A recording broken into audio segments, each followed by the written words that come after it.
એવા ઘણા પરિવારને જાણું છું અને તમે પણ વાંચ્યું જ હશે કે ગાંધીજીને જ્યારે ઇંગ્લેન્ડ ભણવા જવું હતું ત્યારે પુષ્ટિમાર્ગી વૈષ્ણવ પરિષદના સ્થાપક રણછોડદાસ પટવારી તે વખતે અમરેલીના દીવાન હતા. તેમને પૂછવા ગયા કે જાઉં કે નહીં, અને એમણે કહ્યું કે તમે જશો તો તમે ભ્રષ્ટ થઈ જશો, અમે કોઈ દિવસે એવી છૂટ નથી આપતા. તે વખતના મારી પાસે મેગેઝિન છે. પુષ્ટિમાર્ગી મેગેઝિને ગાંધીની મોડા ભરી ભરીને ગાળો આપી છે કે આની મતિ ભ્રષ્ટ થઈ છે, કે ઇંગ્લેન્ડ ભણવા જઈ રહ્યો છે, આમ થઈ ગયો તેમ થઈ ગયો. અંતે ગાંધીજીના બાએ એમને શરત મૂકી કે બેટા જવું હોય તો જા, હું ના નથી પાડતી, પણ એટલીસ્ટ કંઠી નહીં તોડજે. અને મહાત્મા ગાંધી જ્યારે ગયા ત્યારે કંઠી તોડી નહીં, બાને પ્રોમિસ આપી હતી, પણ તૂટ્યા પછી એમણે પહેરી નહીં. આટલી બધી આભરછેટ આપણે માનતા હતા. આજે તો બાળકો પોતે જઈ રહ્યા છે કે નહીં ઇંગ્લેન્ડ, અમેરિકા જઈ રહ્યા છે કે નહીં, દુબઈ જઈ રહ્યા છે કે નહીં.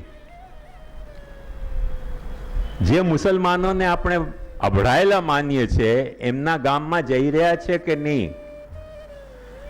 ત્યાં બધો સેટઅપ એ લોકોનો જ છે, કારોબાર. એમનું નલનું પાણી પી રહ્યા છે કે નહીં. ક્યાં ગઈ અપરસ? કયા બાળકથી પલાય છે? કોઈ બાળકથી અપરસ પલાતી નથી. મને બરાબર ખ્યાલ છે સન 60 પહેલાની વાત છે. અમારી ગોસ્વામી પરિષદ ભરાણી હતી અને તે વખતે એક પ્રપોઝલ આવ્યો હતો કે યુરોપ અમેરિકા જવાની છૂટ મળવી જોઈએ.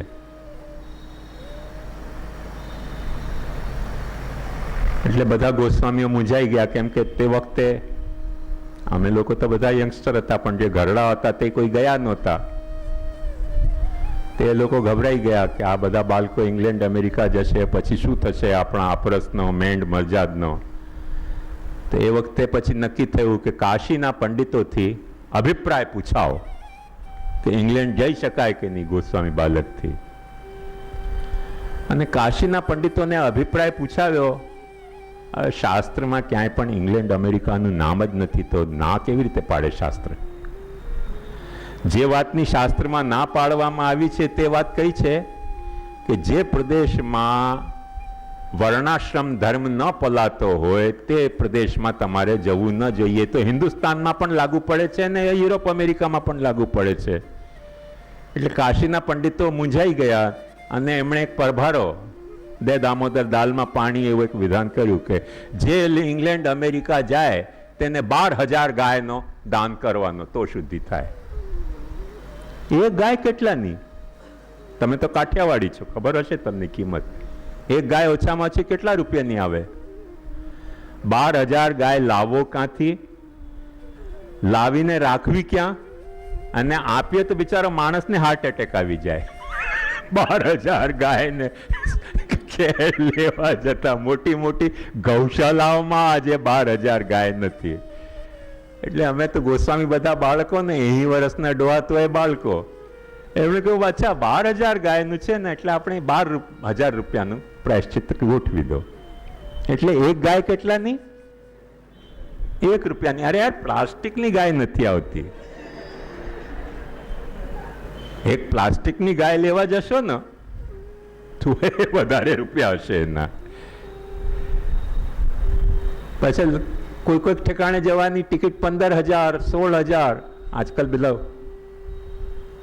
કોમ્પિટિશન ચાલે છે ને એરલાઇન્સમાં, એટલે બાળકોએ ઘોંઘાટ કર્યો કે ત્યાં જવામાં 15,000 લાગે છે અને 12,000 પ્રાયશ્ચિત આપવાના, એટલે કરવું શું અમારે? એટલે પછી પોતાની મેળે પંડિતોને કાશીના પંડિતોને પૂછ્યા વગર નિર્ણય કરી દો કે 12 ના 5 કરી દો. હવે 5,000 પ્રાયશ્ચિત થઈ. એટલે એક ગાય કેટલાની? હિસાબ કરો તો ખબર પડે. માન તો બીજું નથી ચાલતું. હું શરૂઆતથી ઠોઠમ ઠોઠ ગણિતમાં. હમણાં જ બહુ એક સરસ મેં એક જોક વાંચ્યો એક બિચારા વિદ્યાર્થીને ગણિત બહુ અઘરું પડતું હતું અને એને ટ્યુશન માટે ક્યાંક એના વડીલોએ મોકલાવી દીધો. પછી પેલા ટ્યુશન આપતા હતા, ટીચર મરી ગયા. એને બીજે દિવસે ફોન કર્યો સરની વાઈફને, સર ક્યાં છે? એમણે કહ્યું તે દેહ છૂટી ગયો એમનો. સારું.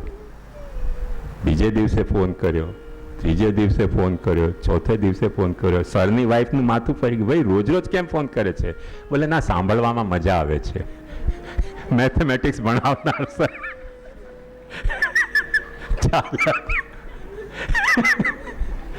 સાંભળવામાં મજા આવે છે, કાનને સારું લાગે છે. ગયા. આ મેથેમેટિક્સ એવો કઠોર વિષય છે. પણ ₹5,000 કેટલી ગાય આવે તો તમે જે સરખી રીતે કેલ્ક્યુલેશન કરતા હશો કરી શકશો. મને તો સારું લાગે છે કે ગયા સર. કામથી કહેવાનો મુદ્દો મારો એટલો છે કે મૂળ તકલીફ આપણી એ છે કે આવી બધી નજીવી વાતોને આપણે પુષ્ટિ માર્ગના નામે અનુસરી રહ્યા છીએ. અને પાછી મોકાણ એવી,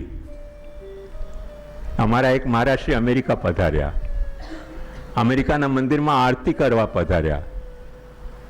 મુખિયાજી એમને પૂછ્યું કે આપે પ્રાયશ્ચિત્ત કર્યું? કોઈ શેનું પ્રાયશ્ચિત્ત? કોઈ અમેરિકા આવવાનું પ્રાયશ્ચિત્ત. અરે બોલે અમેરિકામાં તો છું. બોલે ના ના, એવું ના ચાલે. અહીંયા આરતી કરવી હોય આપને પ્રાયશ્ચિત્ત કરવું પડશે. એટલે દારૂખાના, દારૂ પીવાના બારમાં જઈને દારૂ પીવાનો પ્રાયશ્ચિત્ત કરવું. જો અમેરિકા ખરેખર આટલો છોવાઈ જતો હોય તો પ્રાયશ્ચિત્તને જાઓ જ નહીં. જવાની શું જરૂરત છે? વર્ષમાં 3-4 ચક્કર મારતા હોય છે બાળકો અમેરિકાના. અને તે હમણાં તો મને ખબર પડી કે ત્યાં સ્વિમિંગ પુલ બુક કરે. એ દુનિયા જાણે છે, દુનિયા જાણે છે કે અહીંયાથી પાણી લઈ જવા નથી દેતા. ખોટી ખોટી એક કલશ લઈ જાય. આમાં યમુનાજીને જલ છે. યમુનાજીમાં તો ત્યાં ગટર ફૂટી ગઈ છે, યમુનાજી વહી જ નથી રહ્યા. પછી ત્યાં સ્વિમિંગ પુલ બુક કરે શનિવારે. $15, $25 2 ટપકા એમાંથી નાખે સ્વિમિંગ પુલમાં. યમુના સ્નાન ઘર બેઠે. ગામમાં યમુનાજી પધારે, લોકો યમુના સ્નાન કરે સ્વિમિંગ પુલમાં. એટલે પેલું હિન્દુસ્તાન એમ્બેસડર માટે એમ કહેવાતું હતું કે હોર્ન સિવાય એના બધા જ અંગો વાગતા હોય છે. એમ પુષ્ટિ માર્ગમાં પ્રમેય પંથના નામે ખોપડી સિવાય બધી જ વસ્તુ ચાલી રહી છે. જે નથી ચાલી રહી તેનું નામ ખોપડી. અરે યાર, વિચાર કરો, પાણી જવા ત્યાં પ્રોહિબિટેડ છે અને એક ટપકું આવી રીતે સ્વિમિંગ પુલમાં નાખવાથી સ્વિમિંગ પુલ જો યમુનાજી બની જતું હોય તો પછી એ સ્વિમિંગ પુલનું પાણી તમારે ઢોલવું તો ન જોઈએ ને. એ પાછું વહી જતું હોય છે પાણી. યમુનાજીને ઢોલાય તો દરરોજ આચમન કરો ને જઈને ત્યાં. નમામિ યમુનામ સકલ સિદ્ધિ હેતુ બધા. શનિવાર રવિવાર એને બુક કરે, સોમવારથી પાછા સ્વિમિંગ પુલ. એટલે આપણને ખબર પડે છે કે ખોપડી સિવાય દરેક અંગ આપણા ચાલી રહ્યા છે. એક જે નથી ચાલી રહી આપણી પુષ્ટિ માર્ગમાં પ્રમેય પંથના નામથી, તેનું નામ ખોપડી. અને મહાપ્રભુજી જ્યારે આજ્ઞા કરે છે શિક્ષા શ્લોકીમાં, શું ચલાવવાનું કે છે? કે તમારી ખોપડી ચલાવો, કે તમે બહિર્મુખ ન થાઓ. યદા બહિર્મુખાયુયમ ભવિષ્યથ કથંચન તદા કાલ પ્રવાહસ્થા દેહ ચિત્તા દેહપ્યુત સર્વથા ભક્ષયિષ્યંતિ યુષ્માનિતિ મતિર્મમ. આ ખાઈ જશે, કાલિકાલનો અજગર તમને ખાઈ જશે, કાચો નીકળી જશે જો તમે તમારી ખોપડી નહીં ચલાવો. અને ખોપડી કઈ દિશામાં ચલાવવાની મહાપ્રભુજી આજ્ઞા કરે છે? કૃષ્ણ જે છે એ લૌકિક નથી. ન લૌકિક પ્રભુ કૃષ્ણો મનુતે નૈવ લૌકિકમ ભાવસ્તત્રાપ્યસ્મદીય સર્વસ્વશ્ચૈહિકશ્ચ સ પરલોકશ્ચ તેનાયમ સર્વભાવેન સર્વથા સેવ્ય સૈવ ગોપીશો વિધાસ્યત્યખિલમ નહિના. આ વાત જેમ ષોડશ ગ્રંથની વાત ફક્ત વૈષ્ણવો માટે નથી કહેવામાં આવી, તેમ શિક્ષા શ્લોક જો કે સામને શ્રોતા શ્રી ગોપીનાથજી અને શ્રી ગુસાઈજી છે, પણ દરેક પુષ્ટિ માર્ગનીને કહેવામાં આવી છે કે કૃષ્ણને કોઈ દિવસે લૌકિક નહીં માનો. મોટે ભાગની સંપ્રદાયની જે વિટંબણા છે ને તે આ જ છે કે એ કલ્ચર આપણામાંથી ખોવાઈ ગયો, એ સંસ્કૃતિ આપણાથી હાથમાંથી સરકી ગઈ છે ક્યાંય. પુષ્ટિમાર્ગી સિદ્ધાંત ચર્ચા સભા જે વખતે થઈ રહી હતી તે વખતે એક મારા કરતા વયસ્ક બાળકે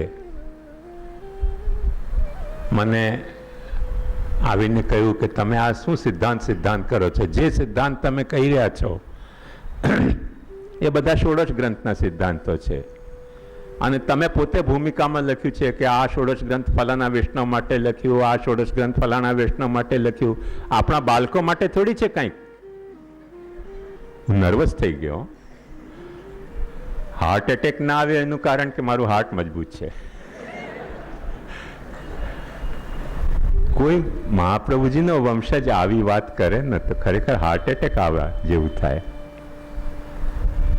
મહાપ્રભુજીએ કોઈ દિવસે પ્રભેદ કર્યો નથી, બે જાતના સિદ્ધાંતો સમજાવ્યા નથી કે વૈષ્ણવો માટે કંઈક નોખા અને અમે વંશજો માટે કંઈક નોખા સિદ્ધાંત. એવા બે સેટ સિદ્ધાંતના આજે દરેક વાતમાં પેલા ઓન એકાઉન્ટનો ખાતો અલગ ચાલતો હોય ને ઓફિશિયલ એકાઉન્ટ અલગ ચાલતો હોય, એવો ઓફિશિયલ અને ઓન એકાઉન્ટ બે સિદ્ધાંતના એવા ખાતા મહાપ્રભુજીએ ક્યાંય ગ્રંથમાં રાખ્યા નથી.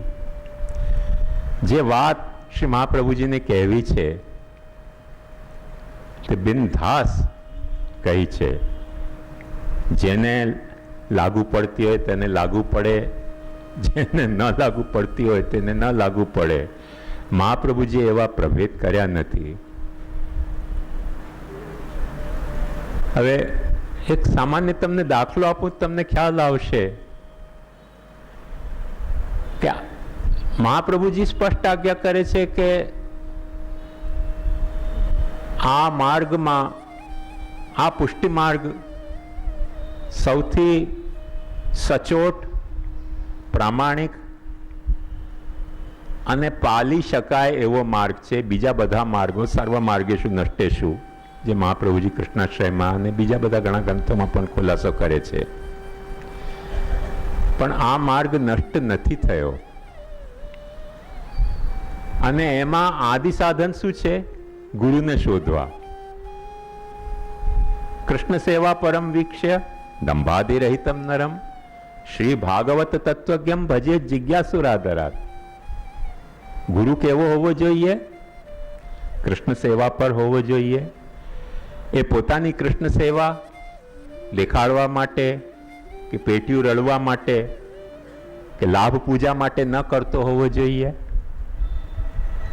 અને ગુરુનો જે રોલ છે સંપ્રદાયમાં તે તો સિદ્ધાંત સમજાવવાનો રોલ છે.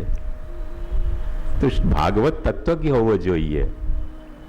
આ ત્રણ શરત મૂક્યા પછી મહાપ્રભુજીને કોઈ જાતનો સંકોચ નથી. સ્પષ્ટ કે છે તદભાવે સ્વયંવાપી મૂર્તિ કૃત્વા હરેક ક્વચિત પરિચર્યામ સદા કુર્યાત તદ્રૂપમ તત્ર ચ સ્થિતમ. આવા ગુરુ તમને ન મળતા હોય, જસ્ટ ડોન્ટ વરી, કોઈ ચિંતા કરવાની જરૂર નથી. કૃષ્ણ સેવા કરો. કેમ કે ડૉક્ટરની જરૂરત માંદા પડવા માટે નથી, માંદા હોય તેને ડૉક્ટરની જરૂરત છે. તમારામાં ભાવ હોય કૃષ્ણ સેવાનો અને તમને ગુરુ ન મળતા એવા, તો તમે જાતે કૃષ્ણ સેવા કરો. એ મુખ્ય વસ્તુ છે. ગુરુ શોધવા. આજે સમાવ આપણે પુષ્ટિ માર્ગમાં ગુરુનો મહિમા એટલો વધારી દીધો, અને તે મહિમાના છબરડાઓ કેવા થયા તો સૌરભ શાહ જે લખી રહ્યા છે, તમારે ખબર નહીં મુંબઈ સમાચાર આવે છે કે નહીં, એ છબરડાઓ ગુરુ મહિમાના કેવા થાય છે તો તમે વાંચ્યા હશે અથવા વાંચી લેજો. મહિમા ગુરુનો કૃષ્ણ સેવાના ઉપદેશ કરનાર, સાચા ઉપદેશ કરનાર તરીકે છે. કૃષ્ણ સેવા ગુરુ માટે નથી, કૃષ્ણ સેવા માટે ગુરુ છે.